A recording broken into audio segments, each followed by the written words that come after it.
With the experience gained over the years and the feedback received from hundreds of individuals through the training that we provided previously, this course content is diligently planned to accelerate your learning. So let us take a quick look at what is that we are covering as part of this part 1 of the 3-part series of the financials training. We will start with a quick understanding of demo data and Contoso companies. Demo data is something that is provided by Microsoft for training and demo purposes, and Contoso is a fictitious company that is part of this demo data. It is important that you have an idea of these two things, so that is where we are starting our journey. Then I will get you familiar with the navigation, opening the forms, navigating to the different action panes, action buttons, and everything. Then we will take a look at how you create the vendors. This is just to give you a feel of how you start creating the records in finance and operations application and get you started with fundamentals. Then we will take a look at how you get access to finance and operations environment, because you will have to practice everything that you learn. Practice is utmost important. Understand the procure to pay process and some important terminology around the procure to pay process. And this is not specific to finance consultants. So no matter whether you're a finance consultant or a supply chain consultant or even a technical consultant, you have to have a basic understanding on the procure to pay cycle. And that is the reason we're getting started with this basic procure to pay cycle, so that you understand how a process will flow and how you do that process in the application. Then we will jump into the finance core topics, where we start with creating the vendor invoice journals. So there could be a possibility of we receiving some invoices without having the purchase orders to it. So why that situation would occur is something that you will learn as you go through that particular video. Then we will take a look at the creation of legal entities. So what is a legal entity and how do you create them? That is what you will learn. Then moving on, I will show you how do you create the fiscal calendars. What is a fiscal calendar and how do you create the calendar and the calendar periods? Then the critical one, the heart of the finance application, the ledger form. So you will understand what is this ledger form and what are the basic and fundamental configurations that you will have to do to move forward with other areas of the configuration. Next, you'll understand what is accounting currency and reporting currency and how do you configure that. So what are the things that you have to keep in mind when you are configuring these accounting currency and reporting currency in the ledger form. Then I will take you to general journal creation, and you will understand the different ways to enter the transactions. So any transactions that need to be entered in the ERP application, finance and operations applications, you will have to use the journals as one of your ways. So you will see how do you do that. Then we get into the core configuration, like how do you create the chart of accounts? How do you create the main accounts? What is the difference between the chart of accounts and main accounts? Somebody who is looking at it from outside of the system, they both look like one and same, chart of accounts and main accounts. There is a very slight difference between both of them, and you will understand that as we go forward. Then I will take you through the currency exchange rates. If you are implementing it to a company that is using the multi-currency, and most likely you'll be implementing it to a company that is using the multi-currencies, because the investment on the finance and operation is really going to be huge. And the companies that are really multi-country and multi-currency companies will really go for these implementations. And that is where you will have to understand how do you create those currency exchange rates and how do you make them automatically imported, because the exchange rates will keep fluctuating. And that is a truth that we all definitely know. So how do you get them automatically imported? Then I will take you through the periodic journals and voucher templates. So the game is all about how do you reduce the work to the end users. That is when they start liking the application. So through periodic journals and voucher templates, you can make the reusable journals where if there is a invoice that has to be booked every month, like a rental expense or insurance expense, something like that, you will be able to use the periodic journals or voucher templates to address that requirement.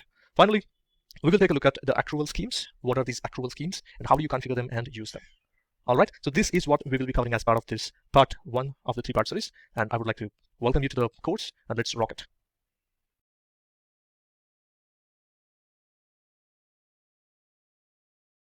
In this video, you will get familiar with the navigation, and then I will show you how do you create vendors in D365 F&O, right? Then I will introduce you to the demo data, because it is really important for you to know what is demo data, because you quite often hear this term demo data and demo environment, right? Then I will also give you a quick introduction on Contoso business and Contoso companies. All right, without further delay, let us get into the application now. This is my homepage for D365 F&O. All right, this is looking amazing, isn't it? Of course, at least for me, it is looking amazing, right? So if you look at this one, you click on this here, then you see here, this is where you will see the modules.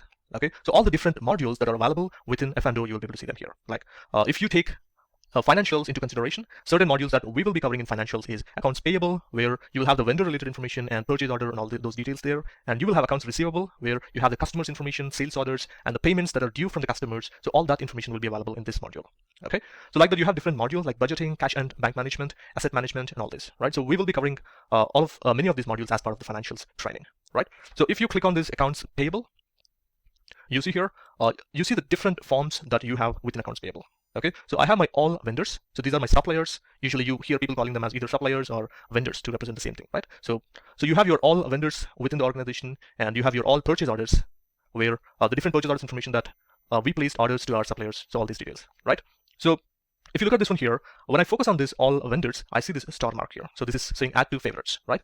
So if I have a form which I will be opening commonly, right? So every day I open it like at least 5 times, right? Then what I can do is I mark this as favorite, and all the forms that you mark as favorite, you will see them under this favorite. Okay, so I'll just show you this favorites here, and you have nothing, right? So I go back to this vendors and then mark it.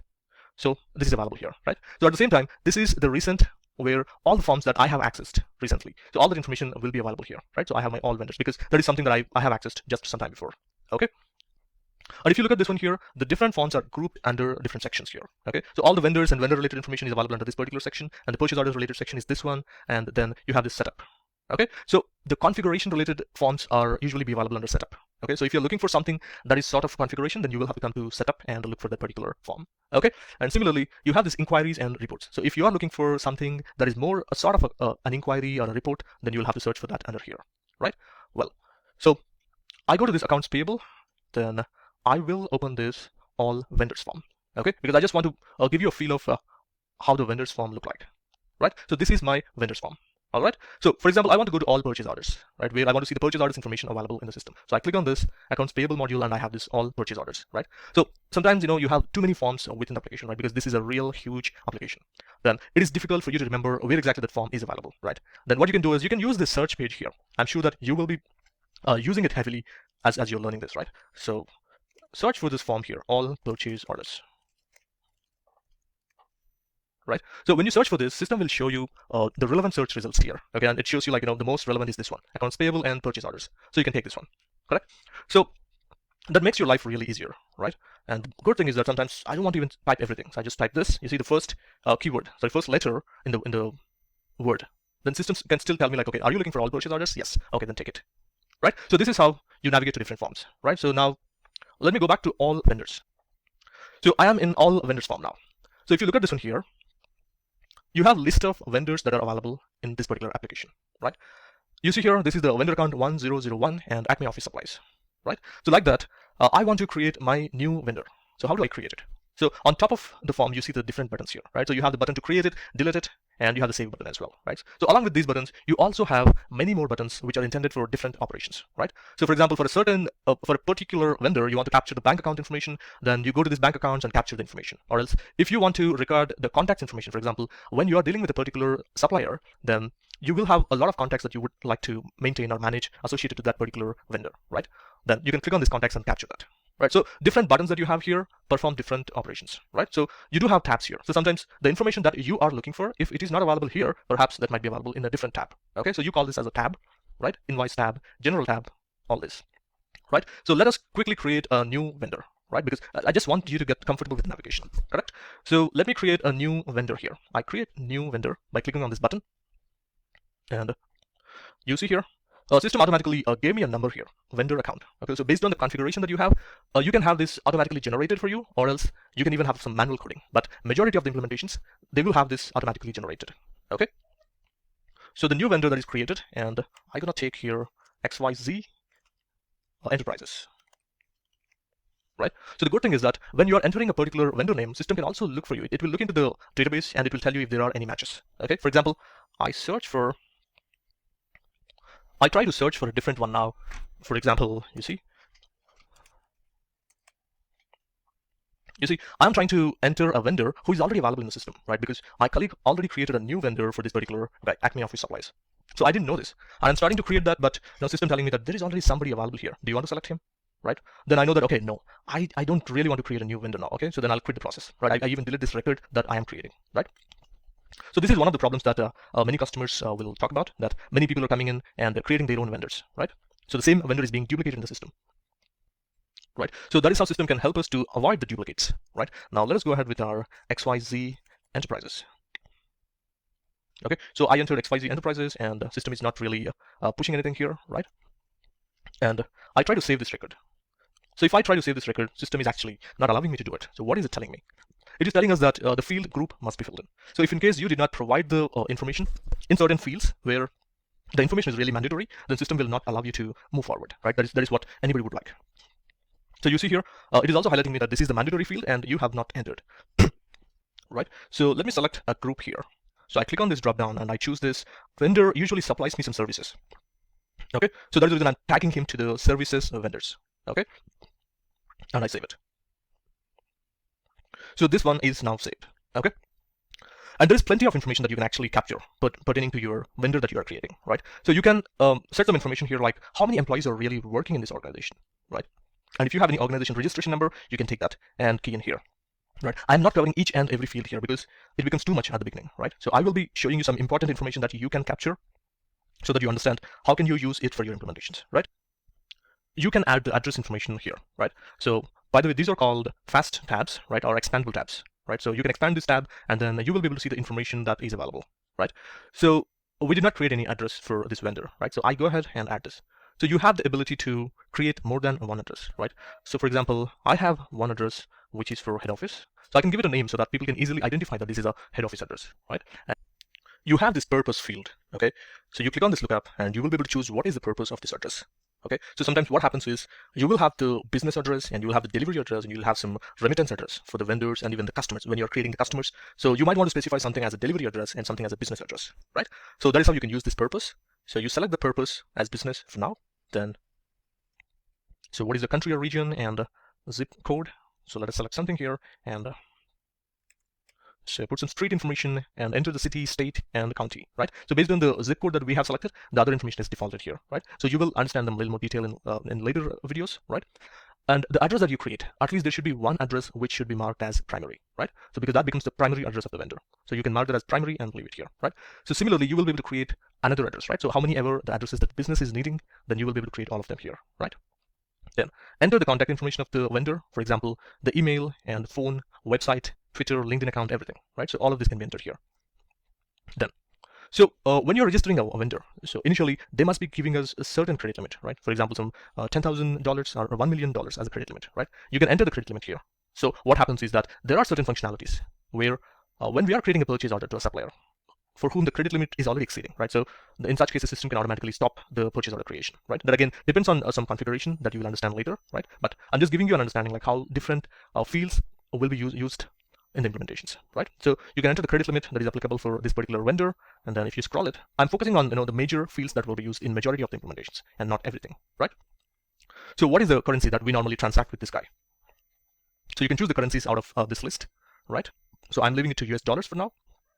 Scroll it down, and the major information that you will be entering is this one, right?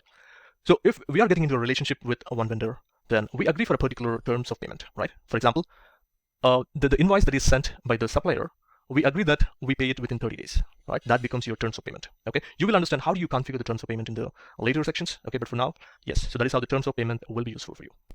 With that, we covered good enough information about vendor creation, and we looked at many fields that you might use during your implementation, right? So next, I want to give you an understanding on what happens during the implementation, right? Because we looked at the vendor creation process and we talked about different fields and why did we know all of them right now, right?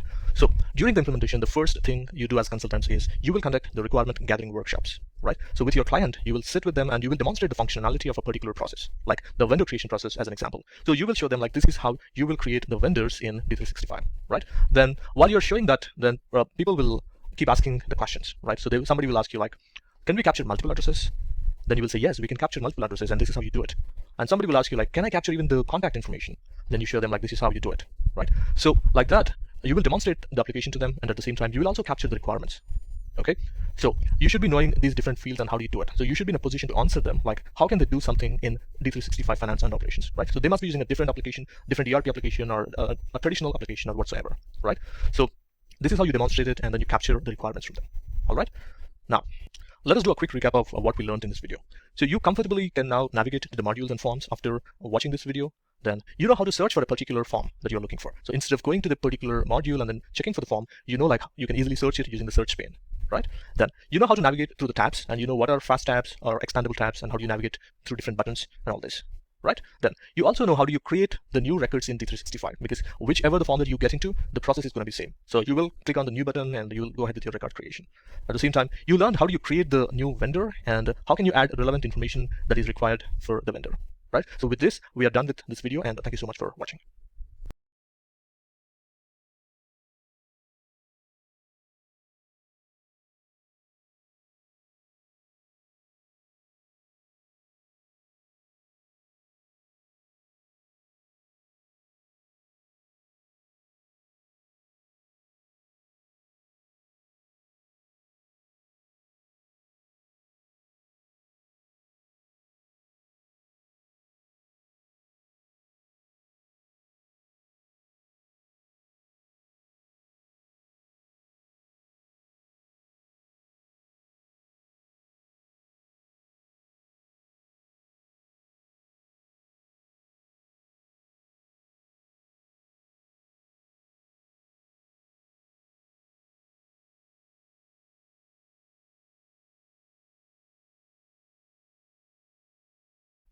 Hello everyone. In this video, you will get familiar with demo data and Contoso companies. Then you will understand how the data is maintained in finance and operations. Then finally, you will understand what are legal entities. Okay, so which ones you normally call them as legal entities. Let us get into the application now. Right. So in the previous video, we looked at vendors form, right? So I'm going back to the accounts payable and opening up this all vendors, right? So you see here, you have a lot of vendors, right? Including the one that we created, correct? Then the question is, who created all this? That is actually Microsoft who provided this data. And they provided this data for trainings and demos purpose, right? Because it becomes quite tedious process to create all these data for anyone who want to provide some training or do some demos to the customer, right? And in fact, we consultants look into the demo data for a lot of reasons, like looking at a particular configuration or checking on a certain functionality and all this, right? So that is the reason you will be quite often using the demo data. So you will be looking into the demo environment. So you normally hear people calling this as demo environment, right? So whichever the project that you will be working in future, certainly you will be having access to the demo environment, right? So in your project, or at least in the company to which you work for, they will have a demo environment, right? So you will be able to practice certain things, and then you will actually implement that in the live environment or else in the customer environment, okay? So in this demo data, the main thing that you will have to know is these legal entities, okay? So in the previous video, I did not tell you what is this, right? So this is actually a legal entity dropdown where you can see the list of companies, list of legal entities that are available in this demo data, okay? So this demo data is configured with a fictitious company in mind. So that fictitious company is nothing but Contoso Entertainment Systems, right? So you're seeing this Contoso Entertainment System here, right? So Contoso Entertainment Systems is a fictitious company by Microsoft that is used only for demo purposes, and that company does not really exist in the real world, okay? So let me just show you something here. So Contoso is a group of companies. So it is not a single legal entity. So it is spread across multiple parts of the globe, right? So you have Contoso Entertainment Systems USA, and you have Contoso Entertainment Systems India, and you have one subsidiary in Malaysia, one in Japan, and another one is like Contoso Retail in USA. So this is a retail entity within USA, right? So similarly, you do have another one in Russia, right? So what will you call all of these? In general terms, of course, you will call them as companies, right? So these all are companies established in different countries, correct? And you can also call them as legal entities. So that is a perhaps Dynamics 365 specific term, or else maybe this must be used in some other ERPs as well, that I'm not quite sure, but yeah. So legal entity is basically a legally established entity, okay? So all of these companies, you can call them as legal entities, right? So if you take a look at this one here, within United States, I have two legal entities because the business needs to be separated. So the earnings, profits, and everything is different for Contoso Retail and Contoso Entertainment Systems USA. And that is the reason Contoso has two businesses, two legal entities in the United States. So they're legally registered as two different companies, but they can be maintained within a single D365 Finance and Operations application. Now, let me take you back to the application so that we see how multiple legal entities can be maintained within single finance and operations application instance, right? So I am back to my finance and operations. And as I was showing you earlier, this is the legal entity dropdown, right? So you always hear people calling that as companies dropdown as well. So if somebody wants to tell you that go to Contoso Entertainment Systems India, they can tell you like, take the company INMF, right? So then what you do is go to this lookup and look for that company here, right? So I can also type that here, INMF, right? Contoso Entertainment Systems India. For system reasons, each legal entity will be given a 4-letter code, and that is the reason your Contoso Entertainment Systems India also has been given a 4-letter code here, that is INMF, right? So anytime that you want to refer to Contoso Entertainment Systems India, you can just tell the people that go to this particular legal entity with code INMF, right? Or else you can tell them go to company INMF, right? So this is the common usage that you will hear from the people, right? Now, how can we use a single application to still perform our operations for different legal entities, right? So that is something that we'll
go to company INMF, right? So this is the common usage that you will hear from the people, right? Now, how can we use a single application to still perform our operations for different legal entities, right? So that is something that we'll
and you're seeing all the vendors that are available here, right? And you're seeing all the vendors. We are with the INMF, right? So that is something that we'll take a look at now. So we are with the INMF company here, right? And you're seeing all the vendors that are available. Now what I will do is I am duplicating this tab, so that way I'm just still being in the same vendors form, and let me change this legal entity here. So this is Contoso Entertainment Systems USA, that is USMF company, right? So throughout our training, we will be focusing only USMF legal entity, right?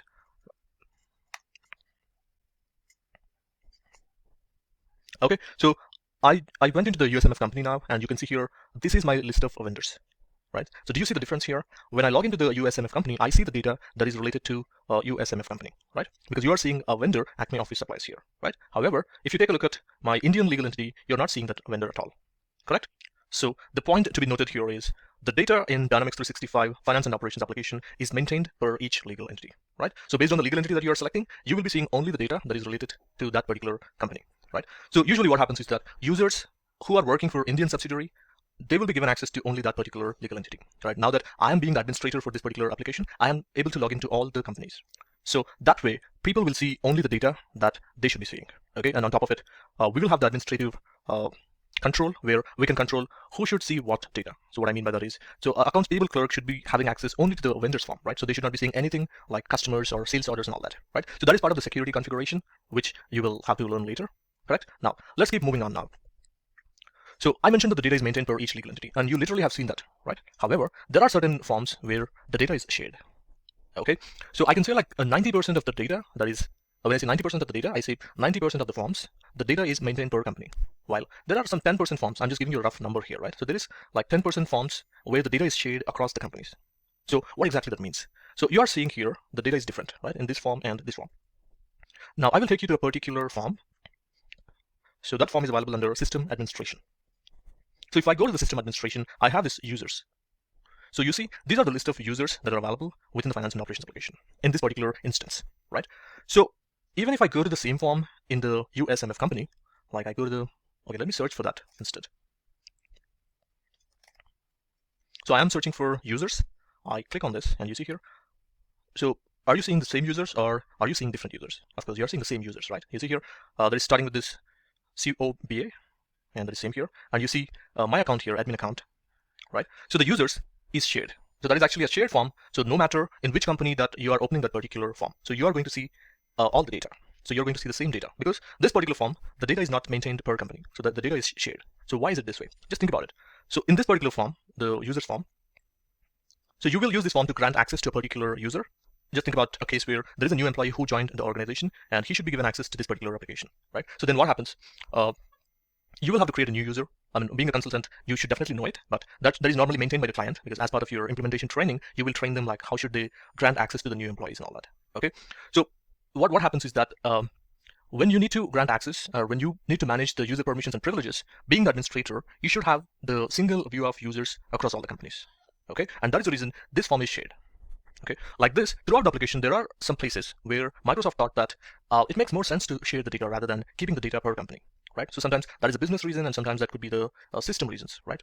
So quite often that is based on the business reason. Okay, so it makes more sense that we share the data rather than keeping the data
reason. Okay, so it makes more sense that we share the data rather than keeping the data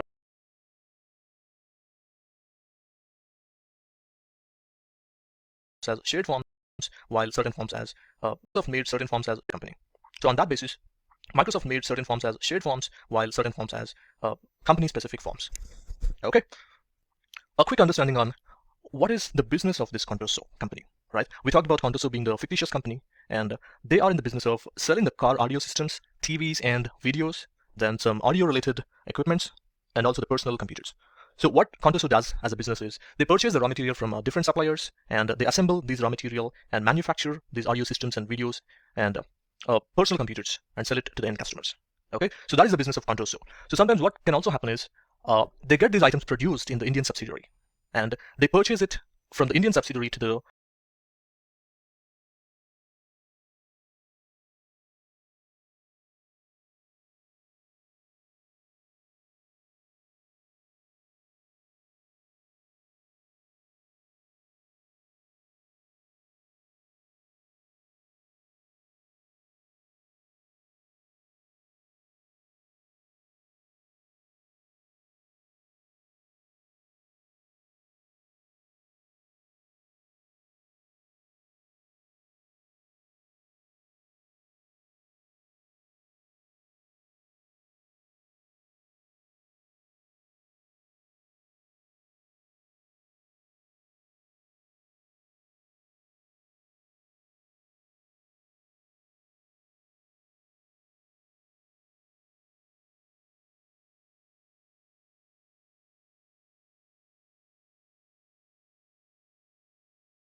and they purchase it from the Indian subsidiary to the